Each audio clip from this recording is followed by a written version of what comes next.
It does in some ways, and I think that you'll all learn something as we go through this.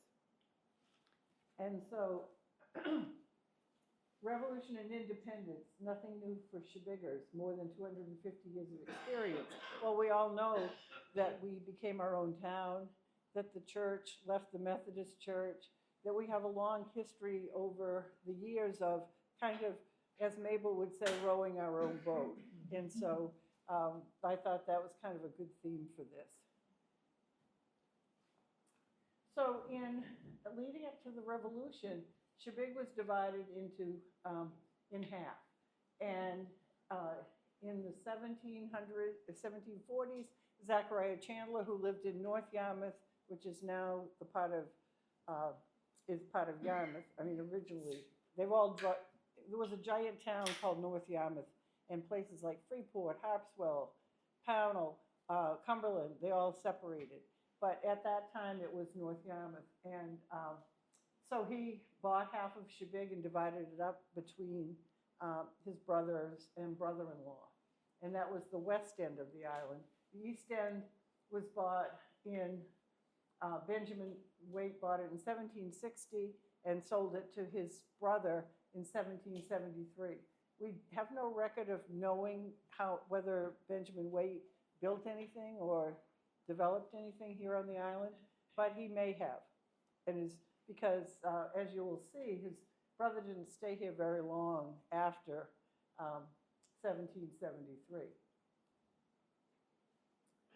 So the property lines before the Revolution, you see that line that you just saw, that was called the division line. It went from Division Point halfway through the creeks. If you know where Beverly and Pat Murray live, and the house that Annette Kincaid used to live in, down on the John Small Road, that is where Duck Cove, and that's the division line on that side, and the other is Division Point facing Little John.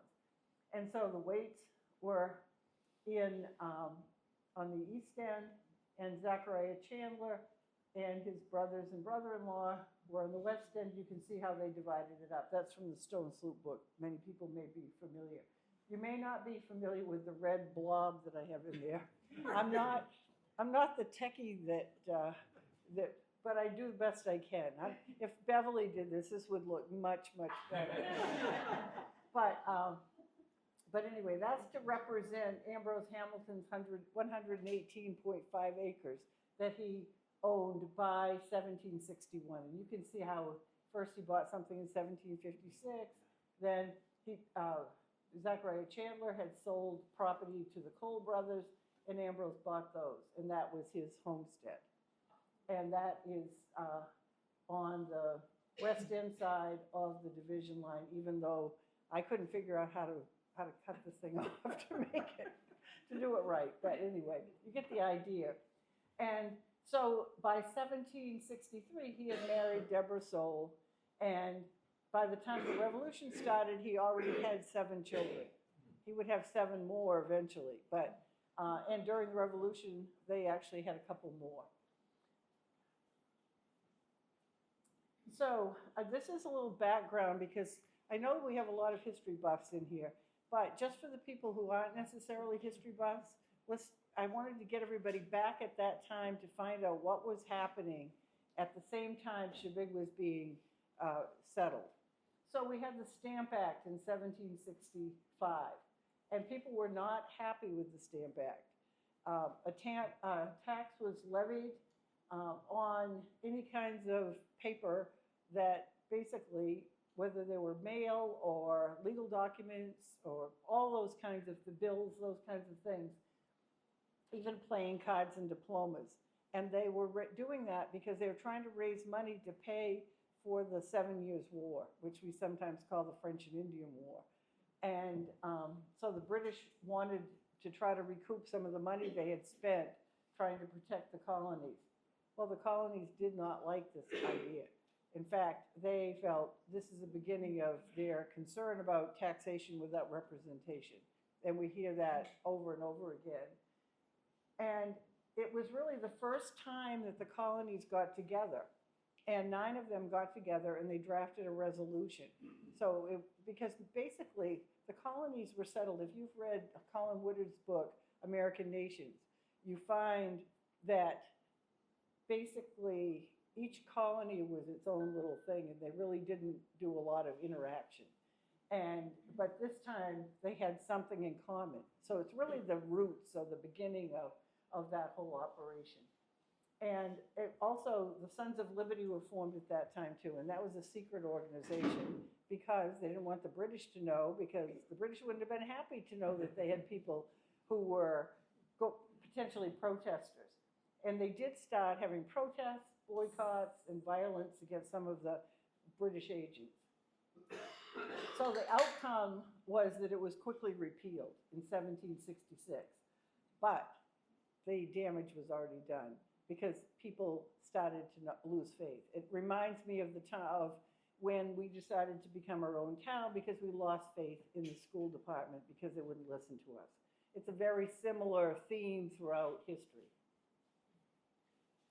So, Falmouth, Maine. Falmouth at that time was also a super town, like North Yarmouth. And that included what was Falmouth Neck, which is now the city of Portland. And the city of Portland then branched out and got bigger. So you had like Falmouth, Scarborough, and Cape Elizabeth were all towns at that time, but now Cape Elizabeth, for example, South Portland came off from Cape Elizabeth.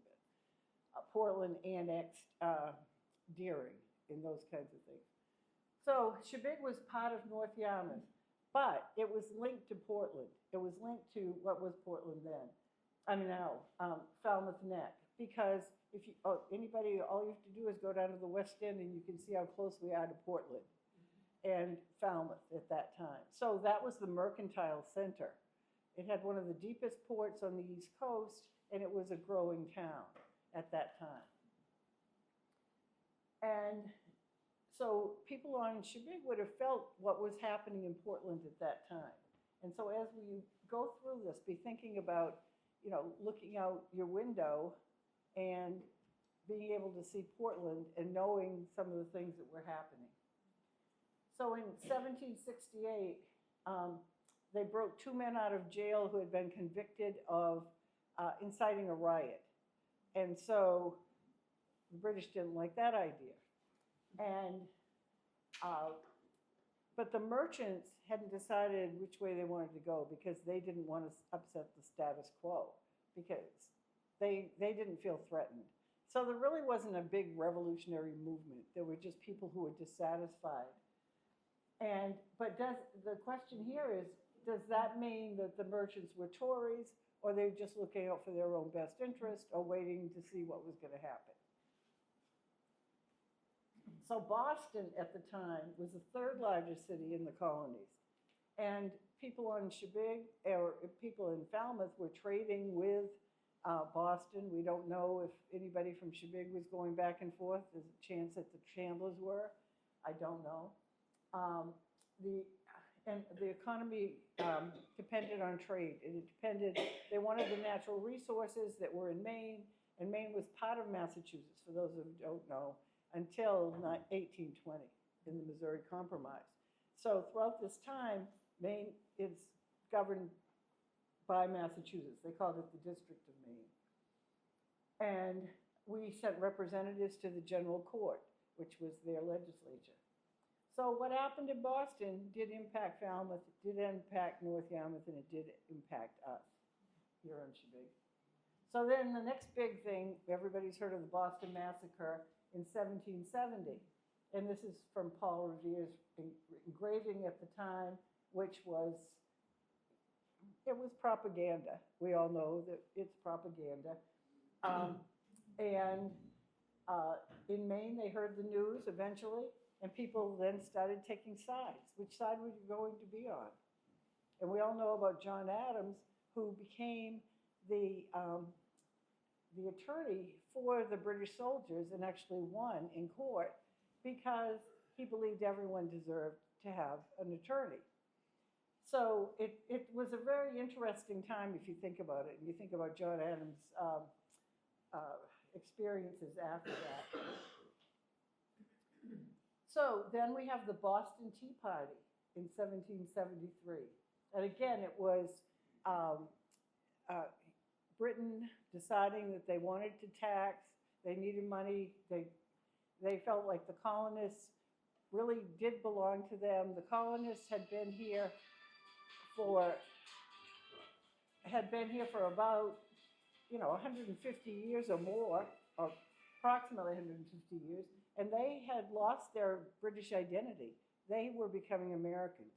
And so, again, they were feeling that they were nobody asked them about this, and they were just being taxed. So there were 3 ships in the harbor, 340 chests of tea were thrown overboard, which was equal to 90,000 pounds, which would be about $1 million today. So that was a big loss to those merchants who were bringing it in, and the potential for the British government. So then we had the Coercive and Intolerable Acts of 1774, because England had just about had it with the colonies. And we had, so they closed the port of Boston. And so imposed, they were trying to punish them. They were trying to teach people a lesson. And they tried to fine them for the tea. They wanted to get the money back for the tea. They thought about, the British threatened to move the seat of government to Salem, Massachusetts, instead of Boston, to punish the people in Boston. And they had warships that were patrolling up and down the coast. But other colonies were smuggling things in, even from the south. They were bringing things up from the Carolinas and trying to bring things into Boston to keep them fed and to keep Boston in the game. But it was really another step toward unification, because the colony saw what was happening in Boston. So instead of scaring them, it was actually making them aware that, wow, this could happen to us. And so out of that, the First Continental Congress happened in September 1774. And this is a cartoon depicting the British ministry forcing imperial rule down the Americans' throat. I love that. Don't you love the internet? I mean, 30 years ago, how would I have found this? I'd still be looking. I wouldn't even know it existed. So Falmouth's response in 1774, they sent a message to the Committee of Safety. And they wrote, "Neither the Parliament of Great Britain nor any other power on earth has the right to lay tax on us except by our consent or the consent of those we choose to represent us." Wow, that's a pretty powerful statement for 1774 for the people of Falmouth. And at that time, as part of the protest, they rang the First Parish Church bell from sunrise to 9 p.m. Okay, think about it. We used to ring the church bell for a while at the night before the 4th up here, and people, were irritated. So just think about it. If we started, anybody want to try that? Plus, how many people did it take? I mean, you get sick of it. Even, yes, David Hill, even after a while, you get sick of pulling that. It's fun at first, but, it kind of gets old. I never rang it. Well, you just were a random person I happened to see in the audience. So in September 1774, 500 men from eastern Cumberland County arrived to protest. I thought that was an interesting fact. I get to thinking about, okay, where's eastern Cumberland County? So I guess that must mean Brunswick and Harpswell, and it's about as east as you can get. And half of them were armed. Now I think they all had arms, but some of them had guns.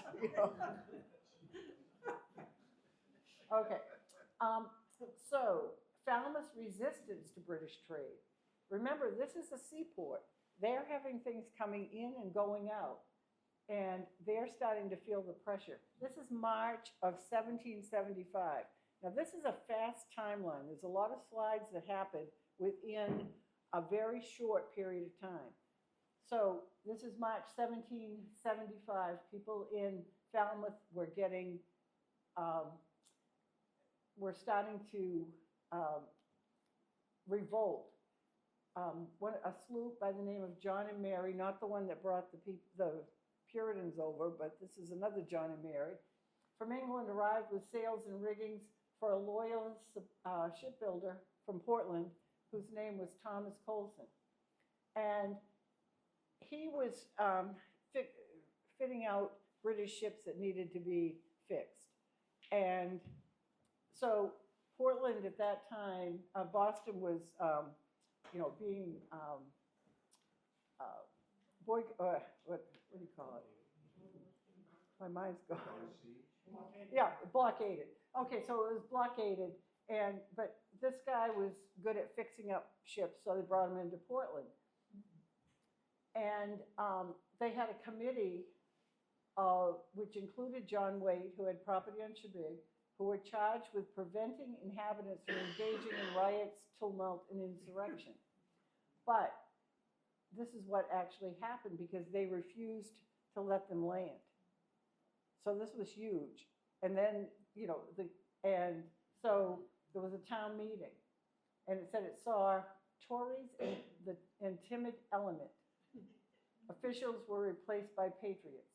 Okay, so what they did was they voted out the ones who were timid or they felt were British leanings, and they put in the patriots.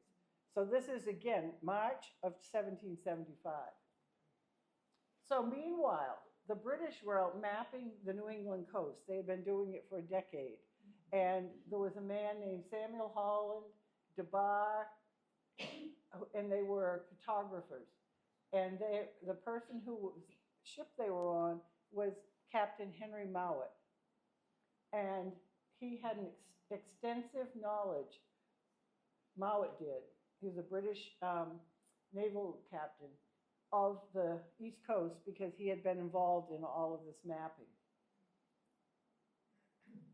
And this was a quote that the British considered him to be the most useful person in America under naval authority because he knew where every cove was, he knew where where things might be. This is a map that was made, that's taken from DeBar, and he later on, you could write a whole thing about him, but he ended up made an atlas, and but there's a great map of Casco Bay, and this is from this, that was published in Britain in 1776. But you can see Shebig in there, you can see Portland. The yellows show where people were living at the time, just kind of representative. But this is the kind of knowledge that this sea captain had. So you need to keep that in mind. Okay. So he arrived, about this time, he arrives, they send him to Falmouth in his ship, in his naval warship, to help Colson, to support him, because they need those ships fixed. And he couldn't get the people of Falmouth to unload the ship. No one would help him. And so his crew did it. He had his crew unload it. And so he was anchored in Falmouth Harbor, in what we now know as Portland Harbor, on April 18th, 1775. So at the time of Paul Revere heading out to give the word, and William Dawes and Prescott, he was in Portland Harbor. And he, of course, he was there the next day too. So the question is this the beginning or the end? What does this mean? So we all know about the shot heard around the world, and yes, it was even heard in Maine, but we didn't know about it until April 21st. So it happened on April 19th, but that's not bad. That's not bad. It was at least the same year, and it was the same week. I mean, so, somebody got up here and said, look what's going on. So immediately, the militia in Portland, because they'd organized, they start marching to Boston to help. And then all of a sudden, they get 30 miles out of town, and guess what happens? Somebody said, well, what about Portland? What about Falmouth, I mean? Well, who's going to protect Falmouth if we're gone to Boston. So they turned around and headed back to Falmouth. So April 26, 1775, the Falmouth selectmen wrote, "At this alarming and dangerous time, we find our stock of powder greatly deficient." They wrote to the Congress or to Massachusetts. So they had very little powder. They weren't equipped for any kind of a major invasion. So then, on top of all this, okay, how many people have heard of Thompson's War? Oh, Andy has. Okay. So I didn't know about it until I took one of my first main history classes 50-something years ago. But this is a great story. Samuel Thompson lived in Brunswick, and he owned a tavern. And he's described in various ways. It depends on whether you're reading a Patriot's description of him or whether you're reading the British description of him. Because he's either a hero or he's a villain. You know how it is. It depends on who's telling the story. So he is described as he comes in with what's described as a mob from the country. And, but these mobs were, according to later historians, people like Gould and Neal, as respectable, prominent men in their communities. So see what I mean? It depends on who's describing. It's always who tells the story. So May 7th, 1775, okay? So we're only a couple of weeks after the Battle of Lexington and Concord. He shows up with his militia and comes to Falmouth, and he's got they've all got spruce sprigs in their hats and carried a spruce tree. Now, I read someplace, and I don't know if this is true or not, so I didn't put this in my slide, that's why there was the tree on the main flag. Now, I don't know if that sounds kind of hokey to me, but I don't know, it could be true. So anyway, so he was there, he came ashore. The reason he did is because Mowat had returned, and what he planned to do, these guys from Brunswick, were going to capture his ship. That's why they came, to capture Mowat's ship. But the plan was not supported by people in Falmouth. They're all going, "What are you guys? No, we're not going to try to capture a British man of war. No, we're not doing that." Because they feared retribution, right? And so here's an artist, that was an artist depiction of, him coming ashore there. Okay, next one. So, but he didn't give up. And this is another depiction that I found of him rallying the troops. So he came ashore. They hid on Munjoy Hill with 50 men. Now remember, Munjoy Hill was total wilderness at that time. And so they were just trying to figure out what they were going to do because they couldn't get anybody in Falmouth to help them capture the ship. And so he came ashore to plan a church service for his crew, and somehow he was out on a walk and they captured him. Now that was not part of their plan. So what they do is they've captured Mowat. What are they going to do with him? Okay, that is the question. And so they, all the Falmouth people said, "Let this guy go," because they're the ones who are going to get the retribution, not Brunswick, where these guys have come in. And so the second in command of his ship said, "If you don't let him go, I'm going to bomb the city." And that about that time, they'd rallied all the Minutemen and militia from around neighboring towns, and they all show up in Portland. So here we've got all these people in Portland. They've got captured Mowat. They've got the guy off the shore that's going to start shooting. And the pressure was on Thompson. So he finally agreed to let Mowat go because he realized he did not have the support of the people. But some of the patriots were so frustrated, they went and looted the homes of Coulson and a loyalist sheriff. Well, that did not go over well. So the upshot of this was they let him go, but in 1776, the Massachusetts House of Representatives made Thompson a brigadier general. I mean, a brigadier of Cumberland County. So, so somehow this, and actually he was a representative from the Brunswick area so he knew all these people. And, but in 1775, the question was, would Mowat return? And now we're going to do a segue because we're doing this chronologically. So that's happened. They've let Mowat go. He's left Portland. Thompson's gone back to where he lived. But people down in Machias heard about this, and they're thinking, wow, they're really brave there. So what they do, they're inspired. So this guy, Ichabod Jones, came in to load lumber to take to Boston because they were building barracks. Because remember, Boston's under siege and boycott and blockaded.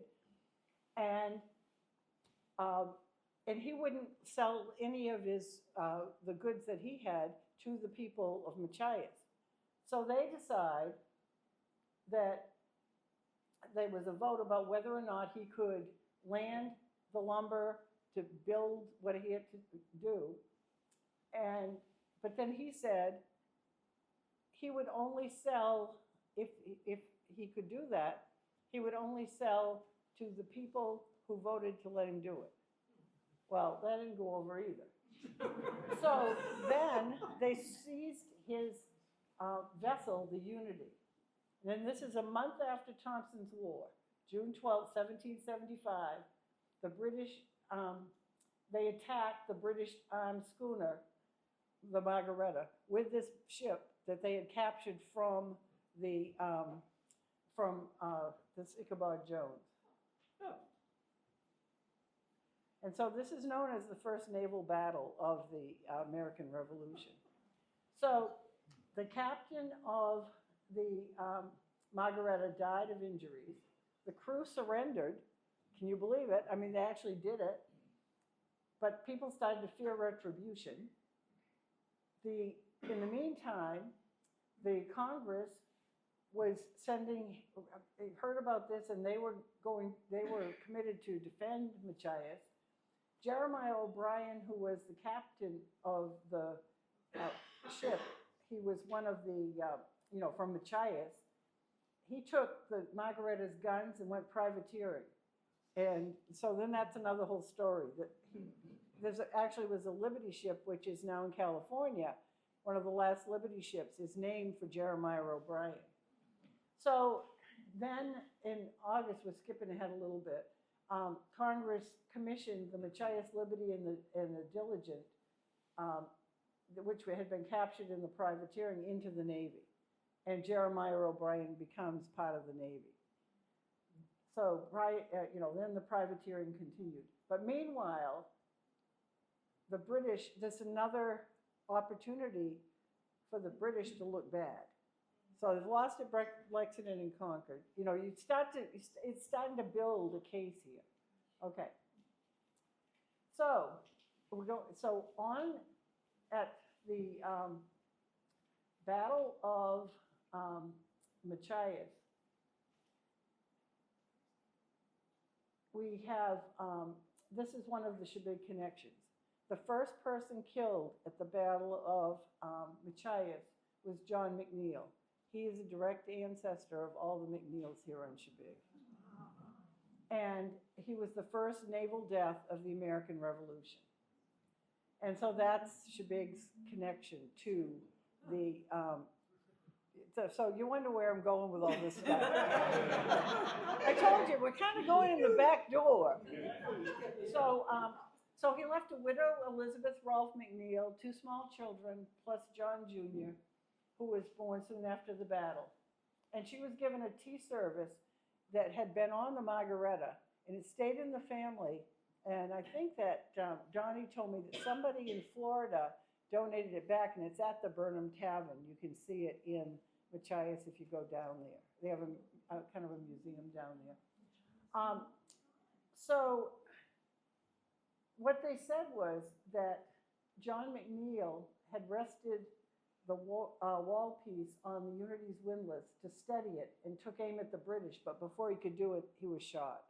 And so that he was in the bow, and that's why he was a sitting duck.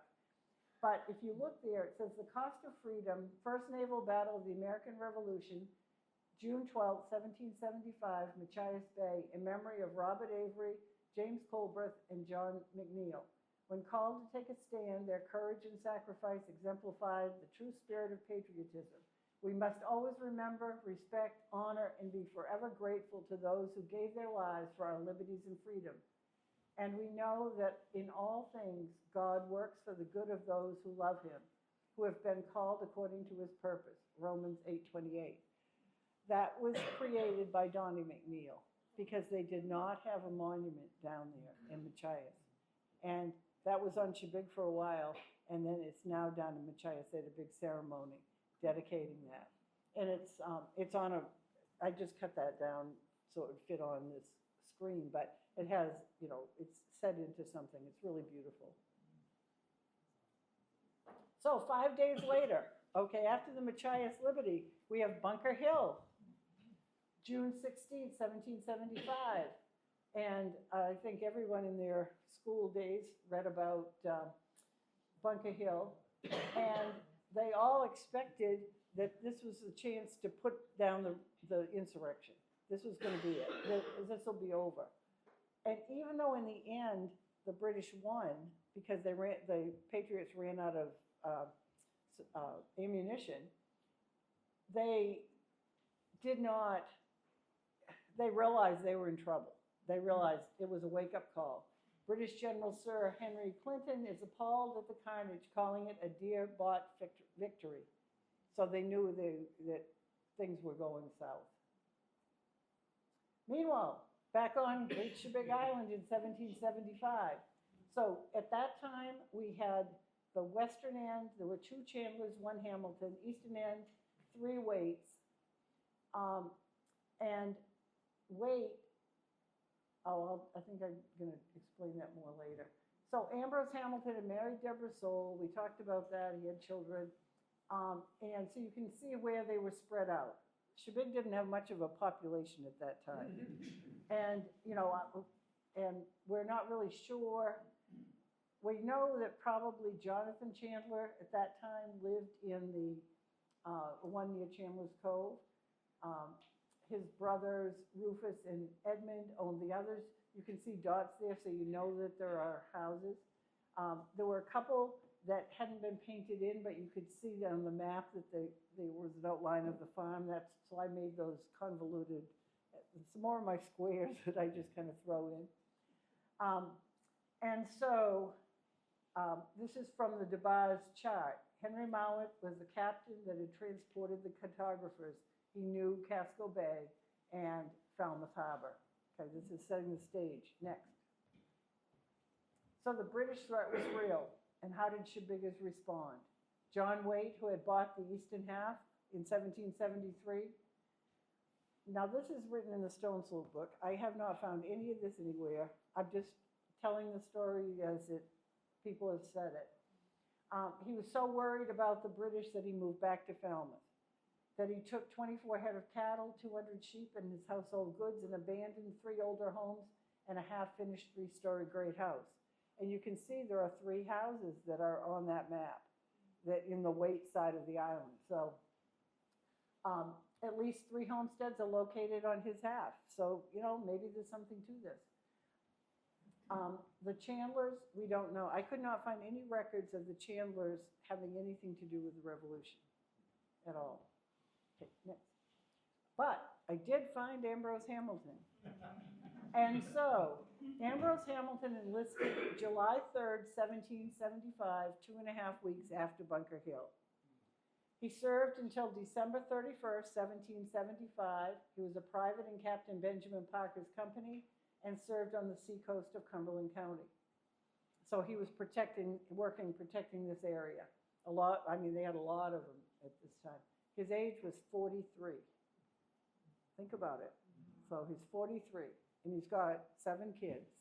And he leaves his wife, who is basically one of maybe 2 families that are actually living here, and goes out to the revolution. So the threat was serious. Mowat and others continued to patrol the coast. Boston was under siege. Coastal towns were filled with patriots willing to disrupt British trade. There was a real threat, and that is why people like Ambrose Hamilton signed up. By October of 1775, the British were ready to squelch, oh, sorry, I left out a letter, the rebellion. So they were trying to get serious. So Vice Admiral Samuel Graves reached out to the captain who knew every bay and cove, and it's Mowat. He was dreaded in New England. We'll see what happens. So this is Samuel Graves' order to Mowat.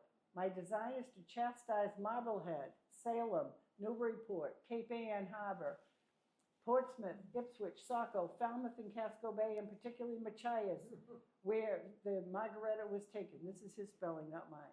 You ought to go to all or to as many of the above named places as you can and make the most vigorous efforts to burn the towns and destroy shipping.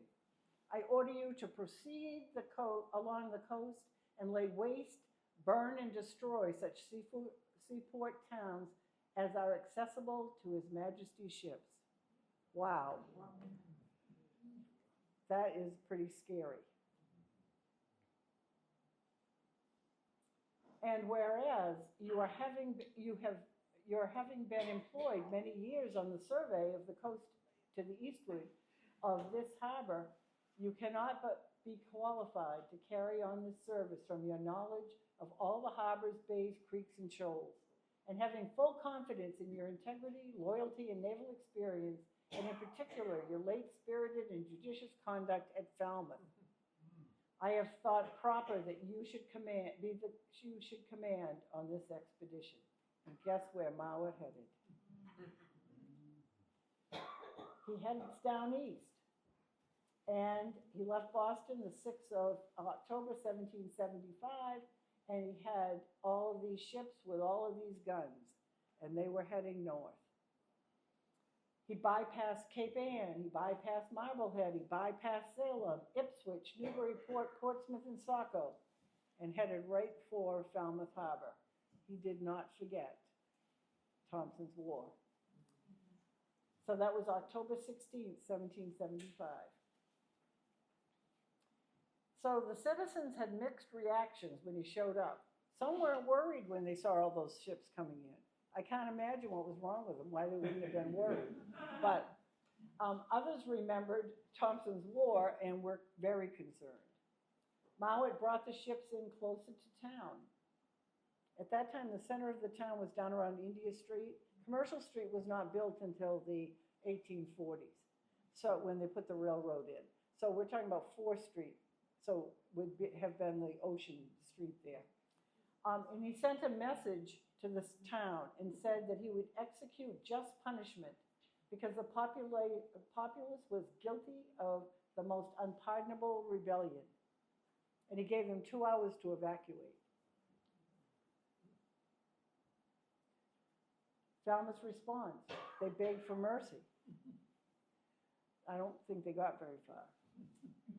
Their choice was to pledge allegiance to King George and surrender all powder, arms, and gun carriages, and then that's when the inhabitants began to flee, like they got out of town as fast as they could, as many as could. The deadline moved to 9 a.m. October 18th, and at 9:40, the cannon started. The firing began from all vessels with all possible briskness, discharging on all parts of the town, a horrible shower of ball. The firing lasted until 6 p.m. So they went from 9:40 in the morning until 6 p.m. blasting. A landing party set surviving buildings on fire with little resistance. Most of the people had got out of town. In 9 hours, 3,000 projectiles had been hurled at Portland, one every 11 seconds. And there you have the blow up from DeBar's map depicting what was burned out on Falmouth Neck. And you see all the dots are houses and businesses. So he wiped out, basically the city was wiped out. 400 buildings destroyed, 11 small vessels destroyed, and 4 more captured. 1 man killed and 1 wounded. That's amazing out of all that. But that's because people got out, and they got out. And they probably went back to the back country down by the Oaks and, you know, in that area. 1,000 were left homeless out of a population of 2,500. 160 families were impacted. And the value of the loss was £50,000. And remember John Waite? He lost everything in Falmouth, but Shebig was spared. So George Washington sent a note to Falmouth. And this was October 24th, 1776. Remember this, just a few days after. Gentlemen, the desolation and misery which ministerial vengeance had planned, and in contempt of every principle of humanity, has been so lately brought on the town of Falmouth, I know not how sufficiently to detest. Nor can my compassion for the great suffering be conceived beyond the measure of my feelings. George Washington. I didn't put the quote in where, and I'm sorry, but we don't have any help to send you, or any ammunition, or any powder, you know. But, you know, at least he was, sorry. But he didn't, you know, they didn't have anything there in Boston either. So he was in Cambridge at that time. He had just been shortly before that appointed. So the Phoenix arises. Well, that's actually should be the 3rd time. There was Portland was burned, Falmouth was burned in the 1670s, again in the 1690s, and then this time, and then it would be burned again in 1866, but that's not the whole story. But this becomes Portland's, what keeps Portland going, that they rise from the ashes. The phoenix will rise from the ashes.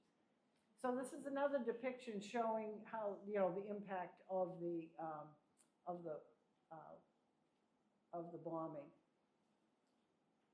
But by 1784, they had built 40 homes and 10 shops. In 1786, Portland was incorporated. By 1797, 400 homes, as well as stores, factories, offices, and municipal buildings had been built or rebuilt. So it took them, you know, all through the war and after to get back to where they were before they were bombed. So you can imagine that would have impacted people, the settlement of Shebig at the same time. So now back to Shebig. This is David Hamilton, grandson of Revolutionary War veteran Ambrose Hamilton, and ancestor of Andy and Anne and Liz, and probably some other people here. He in an interview that he did in the newspaper in 1891, when he was way up in his 90s, I've heard my grandmother, Deborah Sold Hamilton, tell about the War of the Revolution and how she saw Portland burned up, fired by the English when my father was 4 years old. So here she was on Shebig, her husband was out in the war, and she's watching Falmouth burn from her house, you know, that was someplace down below the parsonage between there and Division Point. Maybe down by Diane Lukash, someplace in that area. How many other Shebig children learned about the revolution from those who served? Now, this is how I actually, what my whole thing was about, and then I got sidetracked with all the other stuff. Because I remembered that when I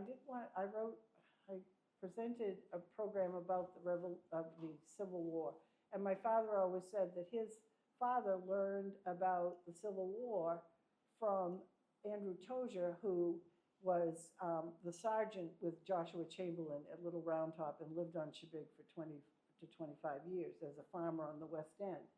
And so I thought, that would be interesting. How many kids grew up on Shebig actually knowing Revolutionary War veterans? So I started this, so this is what made me kind of get into this. So I took the 1790 census. and researched each one of these people. And I found that Daniel Waite was a nephew of Colonel John Waite. These are people who are living here. Wentworth Ricker was served in the Revolution 75 to 76 in Portsmouth Harbor Artillery, and he was in the Battle of White Plains. Solomon Sawyer Jr. was on the seacoast of Cumberland County and marched to White Plains. Ambrose Hamilton, we've already talked about. John Hamilton was the son of Ambrose Hamilton, and James Johnson was 1775 seacoast of Cumberland County. So that means that there were quite a few people at that time who could give primary, firsthand information about what it was like to be in this area during the war or their exploits. So then I went to Shebig Heads of Household in 1810 census. And I think Beverly made this map. So because this looks a lot better than mine. But I have to say, I made the stars. So yes, thank you. But I don't think I put, oh yes, no, I guess I didn't even put down what they represent, but I know. Okay, so in 1810, there were 10 of the 23 children of a Revolutionary War veteran. So 10 of the head of households' parent was in the Revolution. 5 of the 23 are the veterans or a spouse of a veteran. 2/3 of the heads of households were either veterans or their family members. So that kind of is a summary. Okay. Who were they? Previously documented. So I already documented the children of Ambrose Hamilton, John Hamilton, Ambrose Hamilton Esquire, Jonathan Hamilton, James Hamilton, Jane Curett, Deborah Hutchinson, Lucy Hill. And the wife of Ambrose Hamilton, Deborah Hamilton, and I already talked about Wentworth Ricker and Solomon Sawyer Jr. The veterans who moved to Shebig after 1790, Reuben Keyser, 1777, he was a soldier in New Hampshire under Colonel Stark. Live free or die. That was his statement, and that's the motto of what state? New Hampshire. Battle of Bennington, he was in that. He re-enlisted in 1782 for the duration of the war. So he was in the war from 1777 on. Benjamin Mitchell, and so Reuben Keyser lived at Ann Holmbaum's house up by the wharf, okay, just to give you an idea. Benjamin Mitchell lived at Ellen Goodman's house. That was his house. He was in Falmouth, 1776, seacoast of Cumberland County. He was set in 1781. He was a seaman on the Defense, which was an American vessel, and he was patrolling the Massachusetts coast. The children of Revolutionary veterans. Stephen Bennett from Bennett's Cove. That's one of Chris's ancestors. He was in Gloucester 1775, and they were patrolling the coast of Gloucester, protecting that port. David Doughty, 1775 to 76, seacoast of Cumberland County. He was in the Penobscot expedition. You'll all be happy. I'm not going to talk about the Penobscot expedition tonight. Anybody who knows about it knows that that would be very convoluted and long. That should be 1772, not 1872, protecting the eastern Massachusetts coast. So he was in it for a lot of the time. So it should be 1782, that's what I did wrong. Ebenezer Hill, his father was Hezekiah Hill. 1773, he was in the Boston Tea Party. He also was in a skirmish in 1776 in Braintree Farms. How do we know he was in the Boston Tea Party? Well, it's because afterward, some of them had tea in their boots. And he actually saved the tea, put it in a vial, and that vial ended up on Shebig. Nobody knows what happened to it. Many people saw it. It belonged to Philip Hill, who was Ebenezer Hill's grandson, who lived where Francis Todd lives. And after he died, they didn't find it. But he had this vial of of tea from the Boston Tea Party. And Richard Hutchinson, who lived where Herb Main, in that house where Herb Main is, and Ebenezer Hill was at down at Division Point. David Doughty was Coleman's Cove. Richard Hutchinson was at Herb Main's. His father was Stephen Hutchinson. He was 1775, the Cumberland County coast. In 1776, he was actually in the siege of Boston and also working in protecting Falmouth. Nathaniel Cobb was son-in-law of Benjamin Mitchell, who we just talked about. Buried on Shebig at Chandler's Cove with a DAR marker in the cemetery. So there's David Upton, and he was 1774 in Reading, Mass. As a Minuteman, 1775 defense at Marblehead, April 19th marched to Lexington and followed the British to Cambridge. He couldn't get to Bunker Hill because of a British gunboat. How do we know that? Because he filed for a pension and wrote down his whole story. But he was rejected for a pension because they said he couldn't prove he was in for 6 months. Even though he had letters from people who said that he was. Nathaniel Doughty, 1781 to 1784 on the Massachusetts line. He was in Philadelphia and also West Point. So the Revolutionary War impacted Shebig and Shebiggers, and the children from Shebig learned about the revolution from the people who actually served. This is a great map. We've used it in various ways in our publications. But that isn't the end of the story. We sometimes forget our indigenous neighbors' role in creating this country. Had it not been for the Passamaquoddy indigenous people, the border of Maine, and Phil's going to talk more about the border of Maine. I'm going to take his thunder away next month. But it could have been instead of Calais, you see Calais up there. And Pleasant Point is where the Passamaquoddy Reservation is. Castine, if they had not held that front, Castine could have been the end of Maine. It's possible. And how do we know all this? So this is a newspaper clipping from 1914. And there's references to this in our exhibit. This was, so this man was Stanislaw Dana, and this is his wife. And he was the chief at the time of the Passamaquoddy. And he was here selling baskets. He was a great baseball player. We have all kinds of information about him. And being on Shebig, all kinds of documentation. And in this article, it talked about, this is a quote from the article, Stanley recently, they called him Stanley in all the baseball clippings and stuff. Stanley recently spoke in Portland before the local chapter of the Daughters of the American Revolution in an effort to secure a monument for the Indians who fought on the American side in the Revolution. His effort was successful, and the monument will be erected in the fall. When I read that, I thought, oh my gosh, this is unbelievable. So I got in touch with my friend, Dwayne Toma, who many of you have met, and said, do you have a monument at Pleasant Point? He said, yes, we do. And here we are. And I believe that on the right, I looked at the pictures, I can't be 100% sure that the person on the right may be Stanislaw Dana. So how many of you knew about the role of the indigenous people in the American Revolution? Actually, if I might just interrupt for a second. Yes, you may.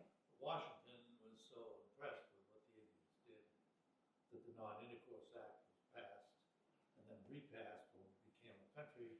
And that was the source of the Indian landscapes case that played out in the 1970s because Washington promised that the land could not be sold without the permission of Congress. And in this article, it lists all the different documents that Stanislaw Dana took to the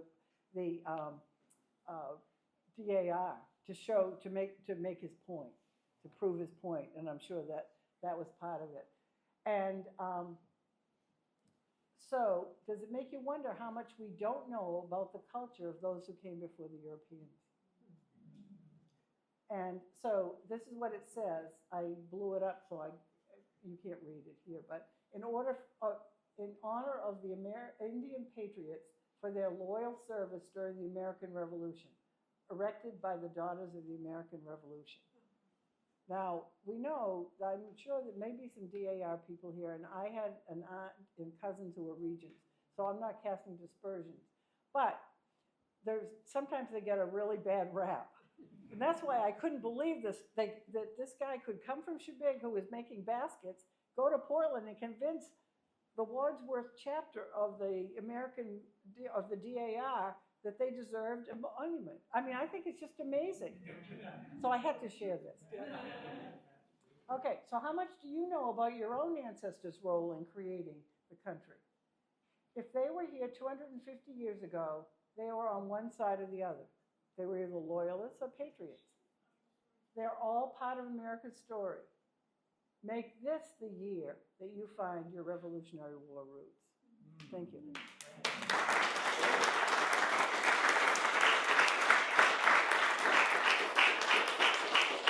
Anybody have a question? Yes. It was Breach Hill. Because the British didn't even know where they were. I think that was part of the problem. Yes. On those maps that you had of the landowners, there's actually, I think, still some stone walls. Yes, there are. Parallel those same lines you had. Yes. Yeah, they go all the way across in different places. There's a piece by the church. There's a piece behind George Bates's house. You know, you can pick them up all along. Yeah, there's one, like you said, right by the very Right. property line. Yeah. Straight back. Yeah. I believe we had Ambrose Hamilton's foundation on our property. You have his son, His son, Ambrose Esquire. Hey, General George Washington met with some Quakers, and the Quakers were very concerned about what was happening in Boston. So the Boston was surrounded. It turned out they were on an area of mercy. So Washington says, you need to get up to Portland, or Falmouth, and so they did. They rode up here, and those who were identified as most destitute were handed enough to get through that bad winter. Yeah, there was a whole thing about that I didn't include, that they did send things up to, I didn't realize it was the Quakers, but I did find a lot about how Boston took up collections. I didn't realize the Quakers were the ones who brought it. That's great, thank you. It was the first organized errand of refugee mercy in the country. Wow, wow. That is good information. Anyone else have a question?